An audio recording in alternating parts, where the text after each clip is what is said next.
Madame, mademoiselle, messieurs, bonjour, bienvenue dans cette émission KTO Magazine, aujourd'hui enregistrée à Lyon, au musée de Fourvière, pour nous faire découvrir l'un des plus grands artistes français d'art sacré, Arcabas, celui que l'on appelle le peintre de l'âme.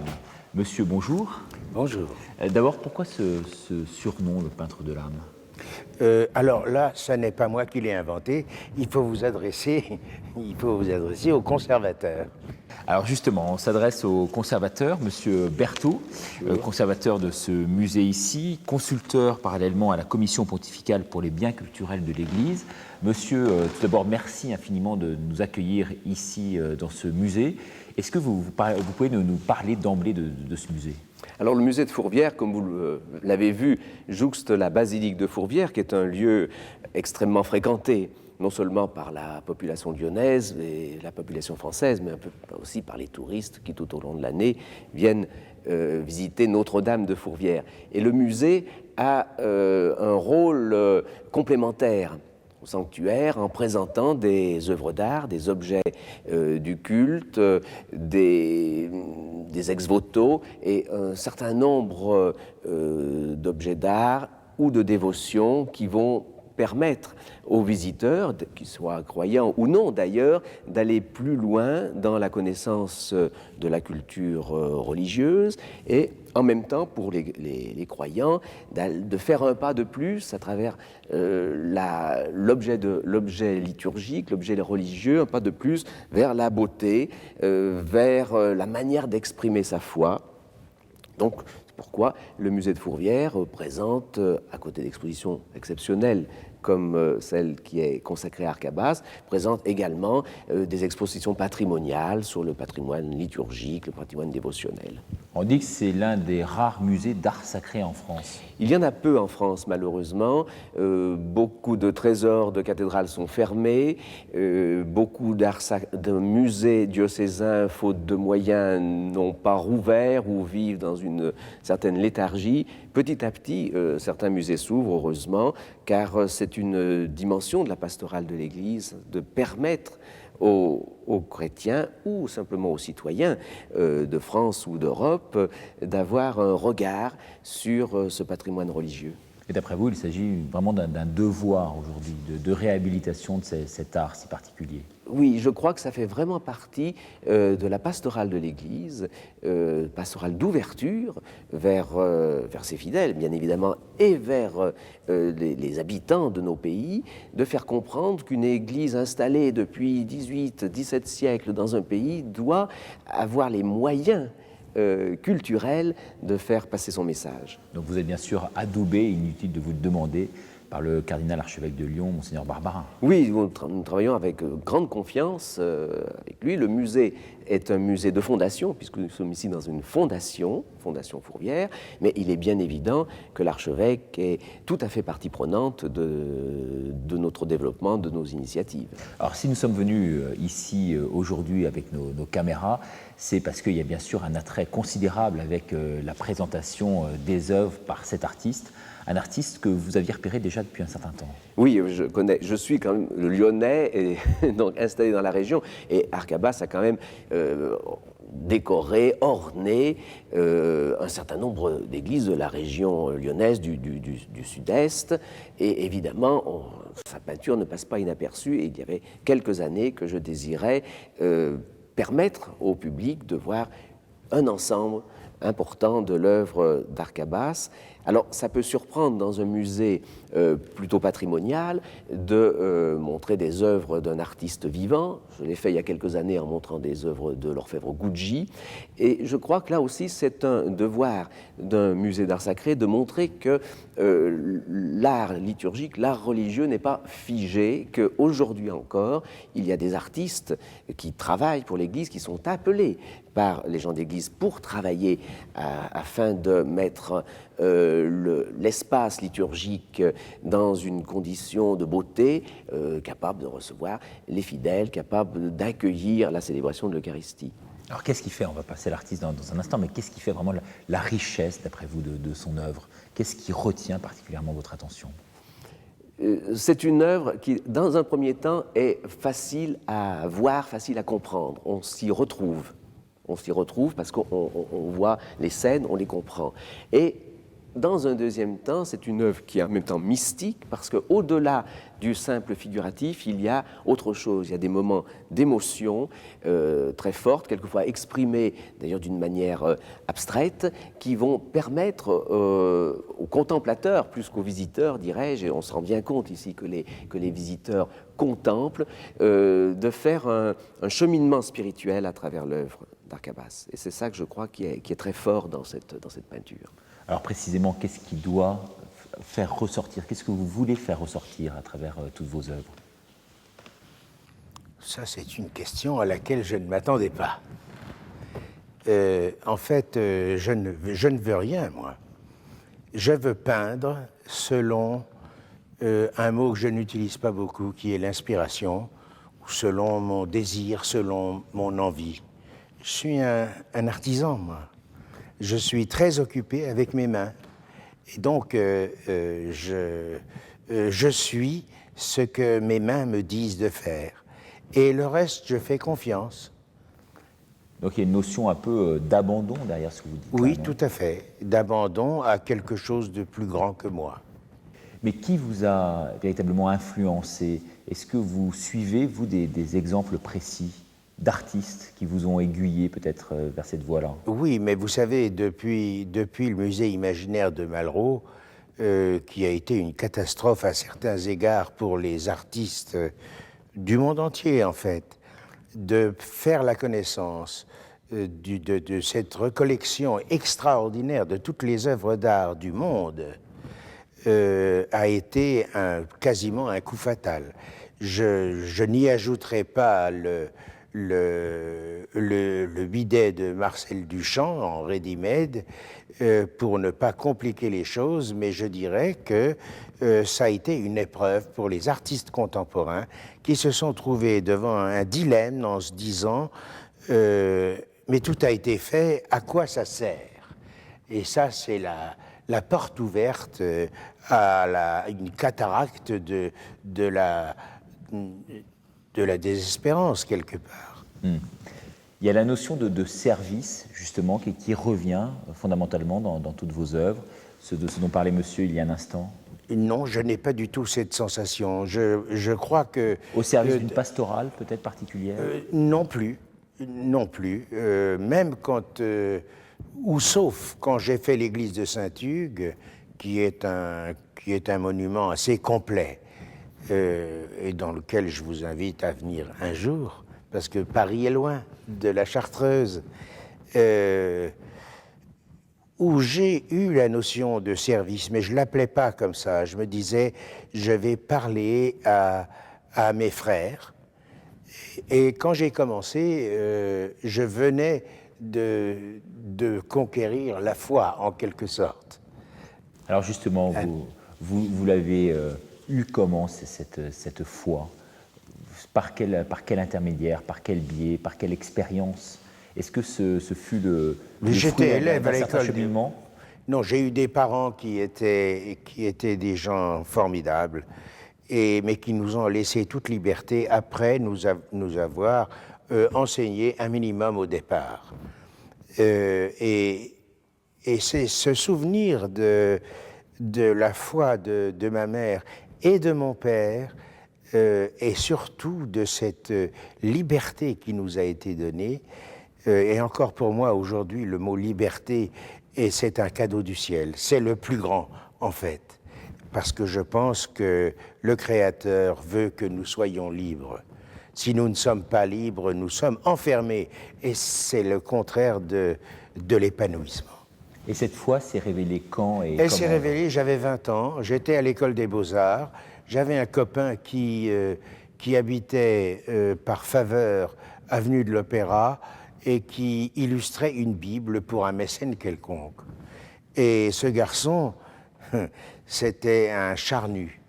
Et je me demandais comment il pouvait faire la Bible. Et c'est comme ça que je me suis penché sur la Bible, alors que mon père m'a donné comme héritage une Bible luthérienne vernaculaire qui est encore utilisée aujourd'hui, puisque je lis l'allemand. Hein. Et donc, voilà, ça s'est sans s'annoncer, c'est arrivé à ce moment-là. Et donc il y a une prise de conscience. Oui, une prise de conscience, on peut dire ça comme ça, une fois, et c'est là que j'ai renoué avec l'Église que j'avais un peu quittée, à cause de la guerre, à cause du nazisme, parce que j'étais du mauvais côté, hein. J'étais lorrain et j'ai donc été incorporé de force dans l'armée allemande. J'ai pu m'évader pour aller m'inscrire à l'école des Beaux-Arts à Paris. Et c'est là que m'attendait cette histoire. Alors vous êtes devenu peintre en fait à l'âge de 13 ans, c'est bien ça? Ah, j'ai commencé à 13 ans. J'ai eu un maître d'ailleurs remarquable à 13 ans, Clément Kieffer. Je crois qu'il m'a tout appris et malgré la gentillesse de mon autre patron de l'école des Beaux-Arts, Nicolas Untersteller, j'ai passé plus de temps pendant ma scolarité de l'école des Beaux-Arts en traversant le pont des Arts pour aller au Louvre que dans l'atelier de l'école. C'est ça, c'est le Louvre en fait qui vous a le plus appris. Oui. Oui. Oui. Et la bibliothèque de l'école.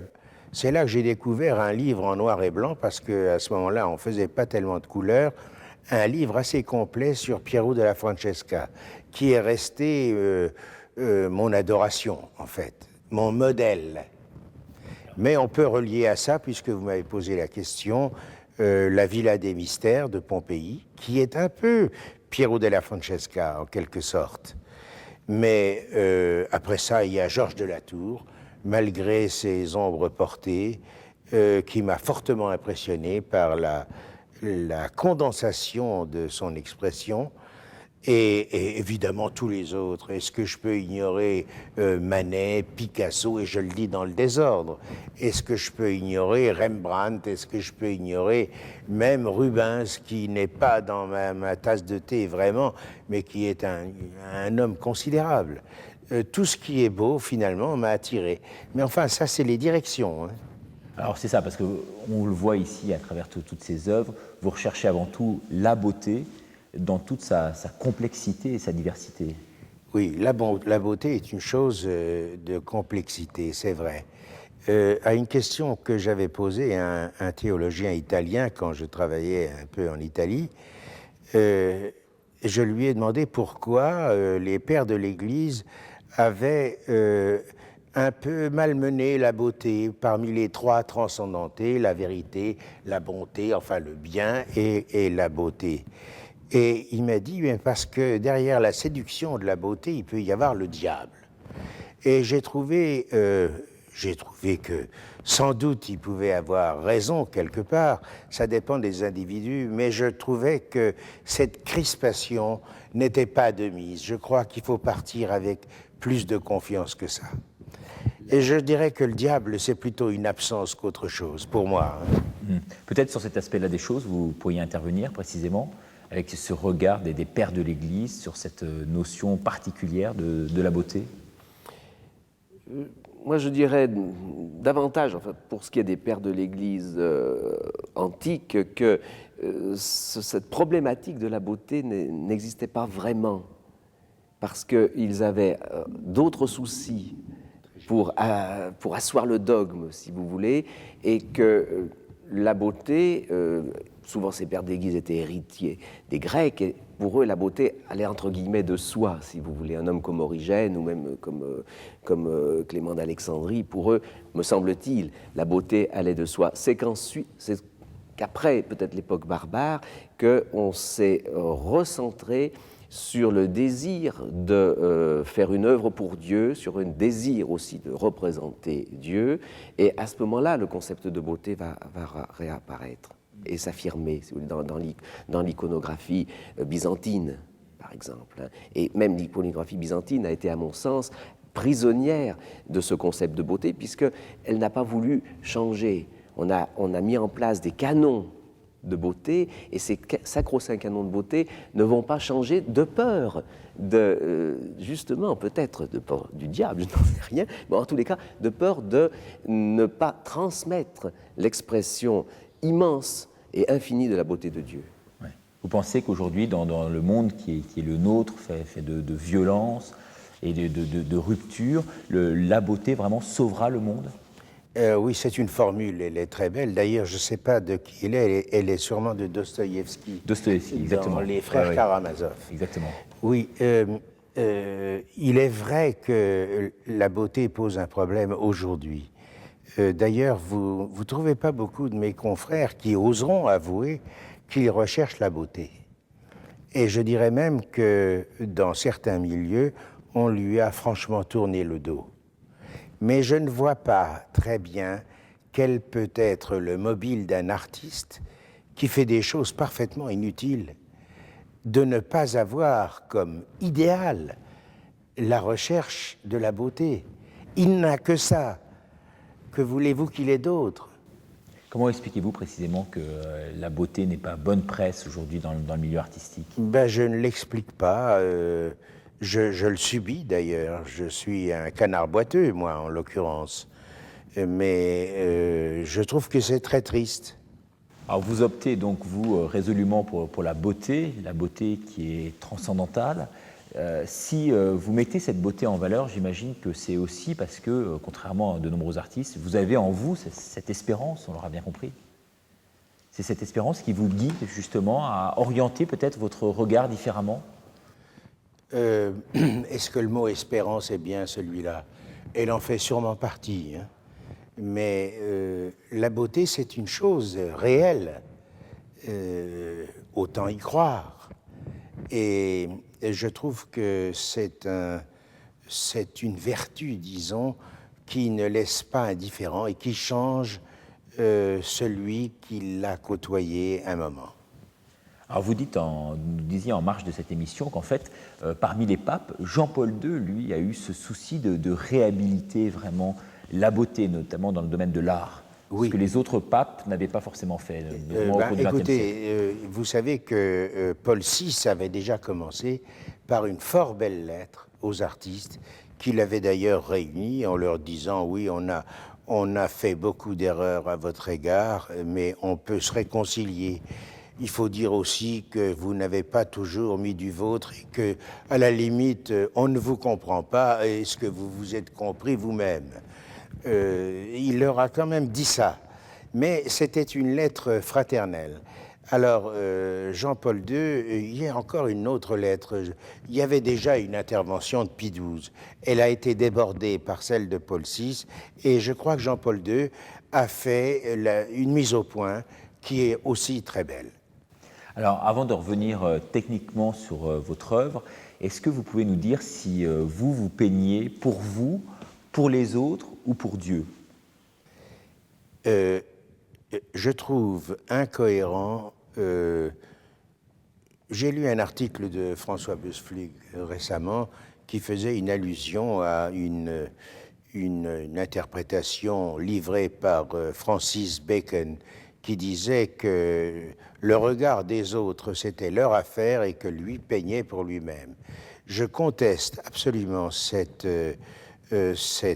position parce que je suis sûr que si on avait mis Francis Bacon tout seul dans une île avec tout le matériel de peinture pour faire ce qu'il voulait faire, mais avec la certitude que personne ne jetterait un regard sur ses tableaux, qu'il serait mort dans la semaine.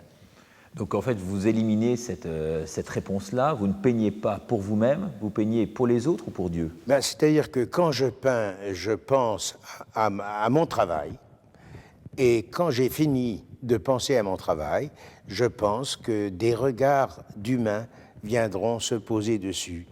C'est fait pour les humains, la peinture. Donc, si c'est pour que les regards d'hommes ne passent à côté, je ne vois pas pourquoi je peindrais, c'est vrai. Donc, ce qui conditionne un peu le fait que vous peigniez, c'est cet échange possible, en fait, par la suite avec le public. Oui. Et le public vous guide, vous oriente un peu dans vos choix? Pas de vraiment. quelle manière? Pas vraiment. Je crois que le public il est en dehors de moi, le public. Il est là-bas, il est en face. Il me dira ce qu'il a à me dire. Ça peut être d'ailleurs insultant à la limite, mais comme c'est un domaine de parfaite liberté, le public a tous les droits. Mais moi aussi, j'ai tous les droits, c'est-à-dire d'être moi-même d'abord. Alors, concentrons-nous maintenant justement sur la partie de la résurrection, ici exposée avec ce triptyque. Est-ce que vous pouvez vraiment nous le décomposer et revenir techniquement sur... Oui, j'ai voulu, dans la dernière partie de celle de la résurrection, j'ai choisi 3 thèmes. L'un, c'est l'anastasie, ça veut dire en fait la descente aux enfers, en gros, du Christ mort qui occupe son temps pour aller sauver les gens qui n'ont pas eu la chance de le connaître. Et ils sont tous là, dans des espèces de limbes, à attendre qu'il vienne les sauver. D'où ces mains qui sortent et qui veulent être aidées pour aller au paradis. Les catholiques n'en font pas un large écho. Oui, non, c'est dit dans le « Je crois en Dieu », juste avant est ressuscité des morts, il est descendu aux enfers, mais les orthodoxes ont traité le sujet d'une façon absolument merveilleuse. Si vous allez en Orient, vous avez des coupoles entières de ce thème où le Christ foule la porte de l'enfer et où il rentre, et les 2 premières personnes qu'il prend par la main avec vigueur, c'est Adam et Ève. C'est très, comment je pourrais dire, ça m'émeut énormément, parce que ça je vais caler là, ça donne une image du Christ qui est vraiment universelle. Voilà.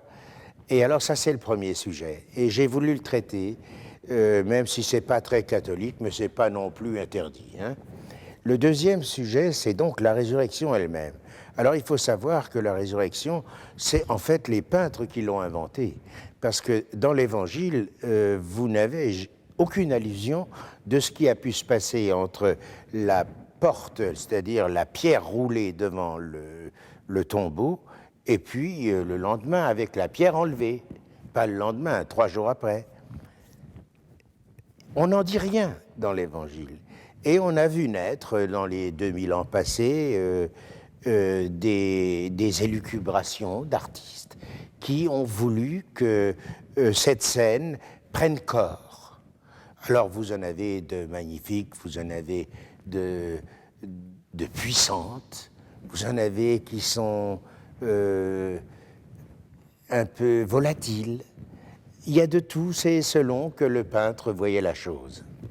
Et vous, quelle interprétation précisément? Alors moi, j'ai opté cette fois-ci, j'aurais pu en faire une autre, par exemple comme celle de Matthias Grunewald qui est au musée de Colmar, ou comme Piero della Francesca qui lui alors est plutôt carré, posé là, et très matériel aussi. D'ailleurs, je me suis plutôt rapproché de celle-là, mais j'ai pensé à une sculpture grecque, moi.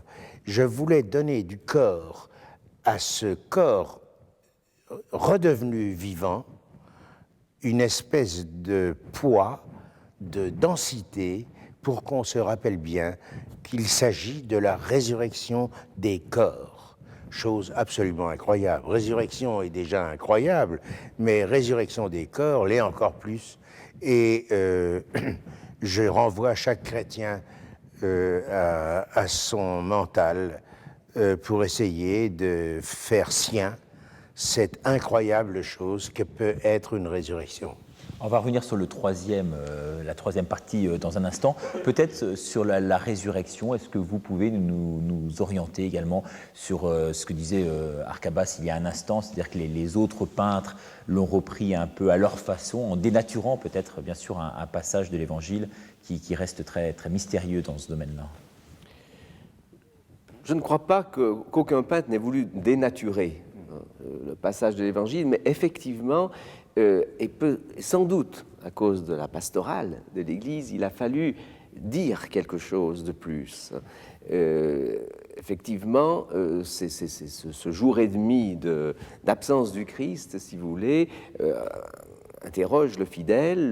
Les Byzantins ont eu ce désir de montrer combien le Christ, dans sa miséricorde, allait chercher Adam et Ève et tous les justes de l'Ancien Testament. Et Au Moyen-Âge, en revanche, on a voulu montrer combien, d'une part, combien cette résurrection est extraordinaire, bouleversante. C'est pour cela que très souvent on voit l'épisode même de la résurrection inventé par l'œil du peintre, avec le bouleversement des soldats, ou ensuite le tombeau vide, finalement, pour montrer combien cette résurrection est réelle, hein, s'il n'y a plus rien dans le tombeau. Donc, l'art d'Église, enfin l'art représentant des moments du Nouveau Testament et de la vie de Jésus est toujours réalisé en fonction d'un besoin théologique de l'Église et d'un besoin de pastoral. Et donc, on va montrer un certain nombre de choses pour que le fidèle ne soit pas démuni. Vous pensez que cette période-là peut contribuer précisément à faire avancer les croyants, ou voire même les incroyants, parce que vous disiez tout à l'heure que c'est l'ensemble de ce public en fait, qui vient voir cette exposition dans sa foi? Absolument. Absolument. Tout ce qui touche à la résurrection du Christ est de toute manière extrêmement étonnant. Enfin, pour le linceul de Turin et les polémiques qu'entraîne le linceul de Turin, c'est à l'évidence quelque chose qui est dérangeant, parce que ce linceul est un témoin, c'est le témoin de la résurrection. Mais vous pensez que ça rapproche les gens plus que ça ne peut les éloigner? Je pense surtout que ça leur permet de réfléchir. Oui, ça leur remémore la résurrection, chose incroyable entre toutes, et qu'il faut rendre croyable. Parce qu'un chrétien qui ne croit pas à la résurrection, il n'a qu'une jambe. Même aucune jambe. Même aucune. À mon avis. Et le troisième tableau, alors? Le troisième tableau est plus simple, c'est la somptuosité de l'ange qui est en cause, et l'arrivée timide de ces trois femmes qui viennent avec les herbes et les parfums pour embaumer le corps du Christ, et qui se trouvent devant un personnage qui leur dit... parfois, il y en a deux. Dans deux évangiles, il y a deux personnages, et dans les deux autres, il y en a un beau jeune homme brillant qui était assis là, et donc c'est devenu un ange dans toute l'iconographie, qui était assis sur le tombeau avec les langes ou le linceul du Christ plié ou déplié, je ne me rappelle plus. Voilà, et elles sont là, il leur dit, mais qu'est-ce que vous venez faire ici? Il est ailleurs, il n'est plus là. Les femmes dont vous parlez, qui sont finalement très présentes dans votre œuvre, on les voit représentées sous différentes formes, hein, et souvent se pose la question de savoir qui c'est, notamment sur un tableau très précis, hein, qui peut porter à confusion, sur cette femme qui vient verser un peu de l'encens donc sur la tête du Christ. Qui est cette femme derrière ce tableau? Mais souvent on a dit que c'était Marie-Madeleine. Je me demande si on ne confond pas avec la femme dans le repas chez Simon-Pierre qui a versé aussi du parfum, mais sur les pieds du Christ. Et là, le versement du nard, qui est un parfum très précieux, et qui a d'ailleurs scandalisé les apôtres qui étaient là, parce qu'ils auraient préféré qu'on le garde pour le vendre et pour donner l'argent aux pauvres. Et c'est là où Jésus leur dit, mais moi, elle a eu raison, c'est mon inhumation en quelque sorte qu'elle a fait la voule du nard ou de l'argent ou des pauvres, vous en aurez toujours autour de vous, mais vous ne m'aurez pas moi. Et c'est très beau. Et alors, je ne sais pas pourquoi d'ailleurs on ferait une discussion de cette chose, puisque tout est dans les intentions, là. Alors justement, à ce niveau-là, vous devez veiller quand même à ce qu'il y ait une certaine ligne de conduite entre la pastorale qui est prônée ici au musée Fourvière et le choix, la latitude laissée à l'artiste. Ça ne doit pas être évident de pouvoir systématiquement concilier les deux, faire en sorte que l'artiste ne s'éloigne pas trop finalement du dogme et des directives données en la matière. Mais je crois qu'un artiste qui travaille pour l'Église, qu'il soit chrétien d'ailleurs ou non chrétien, puisqu'il y a eu un certain nombre d'exemples majeurs, je crois que l'artiste doit écouter aussi le commanditaire. Le commanditaire est quand même là, c'est un des aiguillons de l'artiste d'hier et d'aujourd'hui. Le commanditaire va demander quelque chose, et dans sa demande, tout en laissant la liberté à l'artiste qu'il a choisi, puisqu'il le choisit, va également devoir lui donner une certaine ligne de conduite. Et il y a un dialogue qui s'installe, forcément. Un thème, déjà. Il y a le thème, le dialogue et la manière de faire. Je crois que c'est le commanditaire, quand il s'agit d'objets d'art pour une église, donc qui va concerner de près ou de loin la célébration du culte, la célébration de la prière de l'église, la prière publique de l'église, le commanditaire a le devoir d'aider l'artiste. C'est un dialogue, absolument. On appellerait ça un cahier des charges. Pour être un cahier des charges, si on veut être un peu... Oui. Ce qui suppose, d'ailleurs, je pense que vous ne serez pas contre mon dire, que le commanditaire ne soit pas... soit quelqu'un qui sache de quoi il parle. C'est pas simple de commander une œuvre. C'est pas simple de fréquenter un artiste plus ou moins rétif comme un cheval qui est encore à mater. Je crois qu'il faut que l'Église, se dote de spécialistes ou qu'elle donne une formation à ses prêtres potentiellement commanditaires d'œuvres d'art. Je crois qu'il faut qu'il y ait aussi parallèlement cette chose. Parce que derrière cette remarque, il y a une critique qui est adressée donc, de ma part. De votre part. Écoutez, on peut y aller franchement dans sa famille, on s'engueule quand il faut. Et comme c'est ma famille, je dirais que 100 ans d'art sulpicien ont été une véritable catastrophe dans le rapport entre les artistes et la papauté ou l'Église. Donc, il faut dire ce qui est.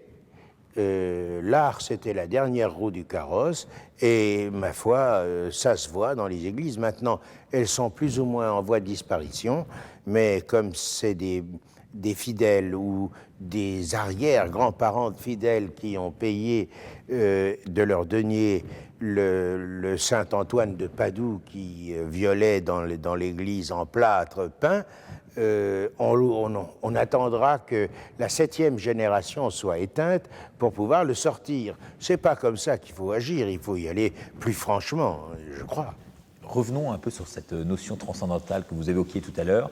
Vous avez, vous, une vision spirituelle au sens large du terme. Vous ne vous adressez pas à un public catholique en particulier, protestant ou orthodoxe. Vous avez Écoutez, j'ai une tendresse particulière pour toutes les brebis qui ne sont pas de cet enclos, mais qui vont y aller. C'est-à-dire les gens qui cherchent, les gens qui se cherchent. Et je rejoins le Christ, là, en quelque sorte, quand il dit « Je ne suis pas venu pour les bien portants, je suis venu pour les malades ». C'est-à-dire, je suis venu pour ceux qui ont besoin de moi, pas pour les autres. Et je serais plutôt de cette lignée-là. Parce que la polémique autour de vous, c'est de savoir, effectivement, c'est relayé un peu partout dans la presse, si vous êtes sacré ou profane. À travers votre œuvre, on voit qu'en fait, il y a une imbrication un peu entre les deux, finalement. Oui. Et rien n'est si simple. Non, mais finalement, c'est simple pour moi, et je vais vous dire pourquoi. Je me suis aperçu assez tardivement, mais ça n'a pas posé de problème, parce que comme je vis à la campagne et au milieu des sapins, c'était moins grave et pas urgent, mais je me suis aperçu que le profane n'existe pas pour moi. C'est-à-dire que tout est religieux. Pour faire du profane, je suis obligé d'enlever le Dieu de la création, de sa création. Et c'est une gymnastique que je ne veux pas faire. Pour moi, c'est la même création. Tout y est. Mais je vais vous lire une phrase qui m'a été glissée par un ami qui par ailleurs est prêtre. Et c'est une phrase de Claudel. Et j'ai cherché à exprimer ce que je voulais dire, y compris avec mon sympathique conservateur, et j'ai pas trouvé. Mais cette phrase, c'est ceci. La création tout entière, du séraphin au minéral, est homogène et reliée dans toutes ses parties par le lien de la charité. Ça dit à peu près, je n'aurais pas mis le mot charité, moi, mais ça c'est Claudel et on n'y touchera pas. Et ça veut dire la même chose. Ça veut dire, en gros, que toute la création est un bloc, qu'elle se tient dans sa diversité, dans sa multiplicité merveilleuse, qui crée mon admiration et mon bonheur. Sans ça, je ne serais pas peintre. Et voilà, c'est ma réponse, si vous voulez. Alors vous êtes, on a bien compris à travers cette citation, hein, vous êtes, dites vous-même, un minéral, hein, pour reprendre cette expression-là. Vous habitez en Chartreuse, oui. Vous trouvez un peu votre inspiration forcément partout autour de vous. Oui. Vous faites entrer donc, dans vos têtes un certain nombre d'images qui se transforment, oui. Et ensuite que vous arrivez à mettre carrément... Plus ou moins, j'essaye. C'est votre façon de procéder. C'est ça, oui, on peut dire ça comme ça. Sur ce débat-là qui existe aujourd'hui entre sacré et profane, vous, en tant que conservateur, vous le percevez comment?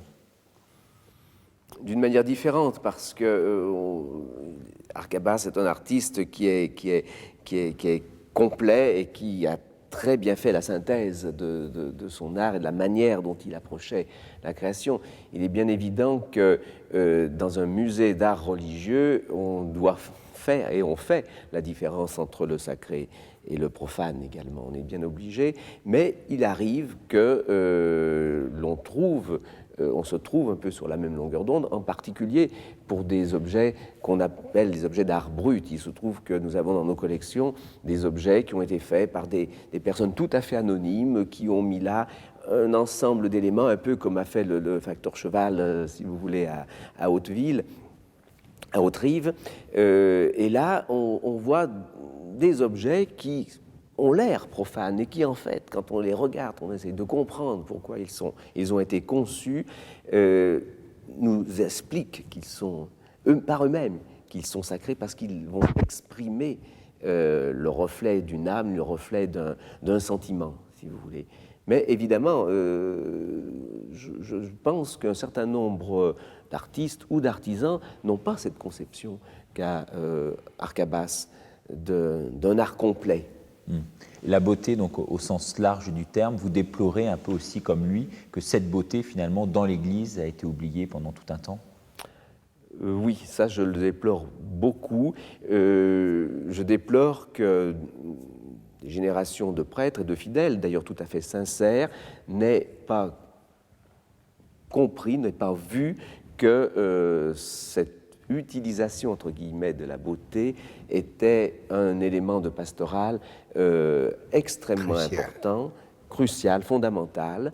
Et je n'accuserai pas la papauté parce que le Saint-Siège et enfin les pontifes romains, comme un certain nombre d'évêques aussi, ont toujours essayé de recentrer ces choses-là, mais au fil du temps, au fil des jours, les clercs, affrontés à de tas d'autres difficultés, n'ont pas eu le temps ou n'ont pas pris le temps de réfléchir à cela. Et ça, c'est un peu dommage parce que, effectivement, on se trouve dans des espaces de prière où on n'a pas vraiment envie de prier, en utilisant un matériel qui est, je ne dirais pas fruste, parce qu'un matériel fruste peut être beau, mais un matériel de mauvaise qualité, trivial, et même dans les attitudes, si vous voulez. Dans les attitudes, on a le devoir d'avoir une attitude de qualité, et c'est ce que Jean-Paul II, par exemple, a très bien compris, parce que non seulement il a écrit, mais en même temps, il a donné l'exemple. Et malgré son âge, malgré sa fatigue, il a tenu à toujours pouvoir célébrer d'une manière digne, avec des vêtements dignes, conçus aujourd'hui et non pas il y a 100 ans, par de grands artistes européens, surtout italiens. Et là, je crois qu'il a donné un très grand exemple, un très bel exemple, et j'espère que cet exemple sera suivi. Oui, là on peut faire un petit aparté justement sur l'exposition qui s'est tenue ici sur les habits pontificaux, Voilà. et qui a connu un grand succès. Bien sûr, parce que, surtout en France, on n'avait pas vu les choses de cette manière-là, si vous voulez, alors qu'au Saint-Siège, les personnes qui travaillent autour du Saint-Père pour la liturgie avaient très bien compris que la liturgie en Eurovision devait être une liturgie entre guillemets spectacle, mais spectacle sacré, où on ne peut pas faire n'importe quoi, et c'était une excellente occasion de montrer que des artistes contemporains pouvaient habiller un pape âgé et impotent malheureusement pour les dernières années, et lui donner cette dimension de pontifex maximus, si vous voulez, de pontife romain, dans toute la beauté du terme. Alors précisément, revenons un court instant sur l'art religieux, l'art sacré, qui est difficile, disait en son temps saint Thomas d'Aquin. Oui, saint Thomas d'Aquin est un très bon professeur en l'occurrence. Mais il y a des philosophes modernes qui l'ont suivi de près.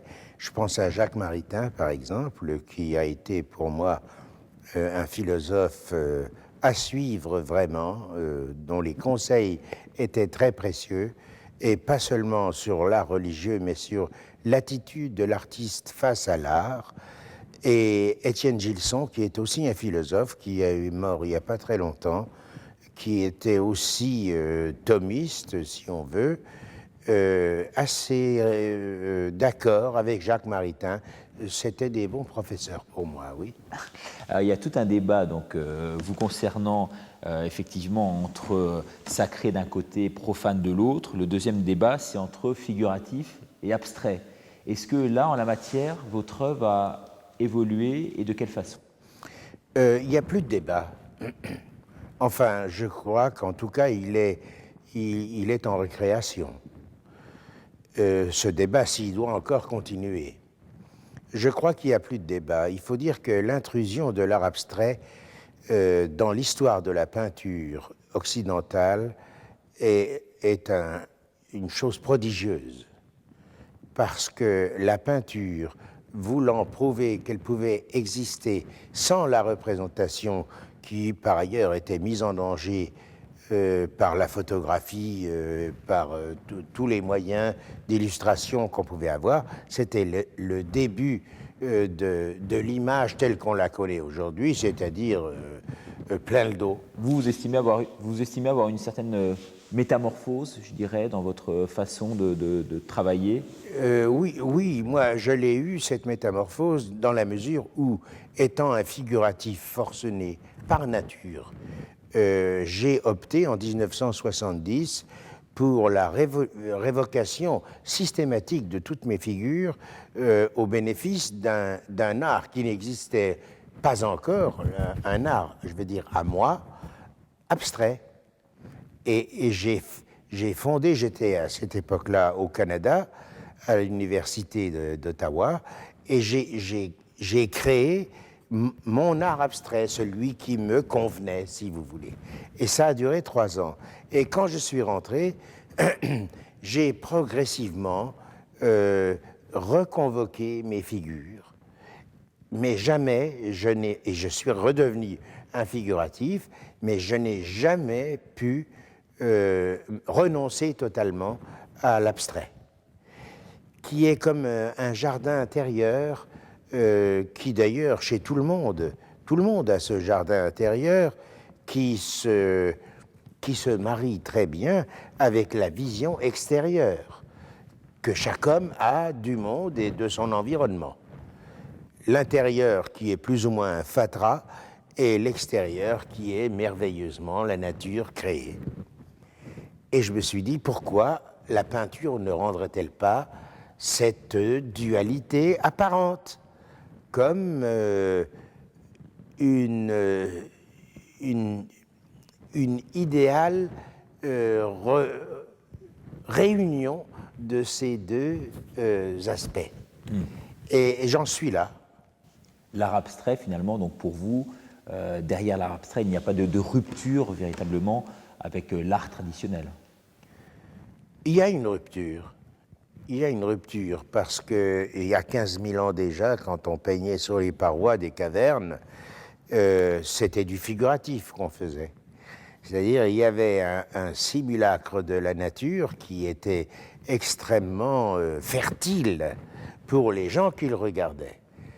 Et je pense que ça, c'est une chose c'est une forme dont les gens ne se priveront pas.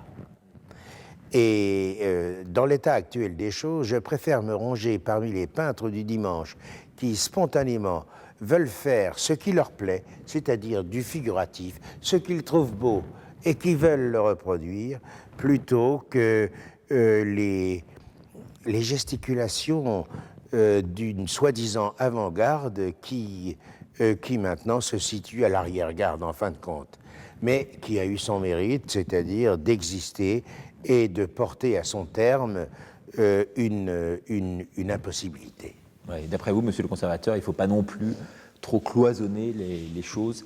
L'un peut avoir une influence sur l'autre et vice-versa.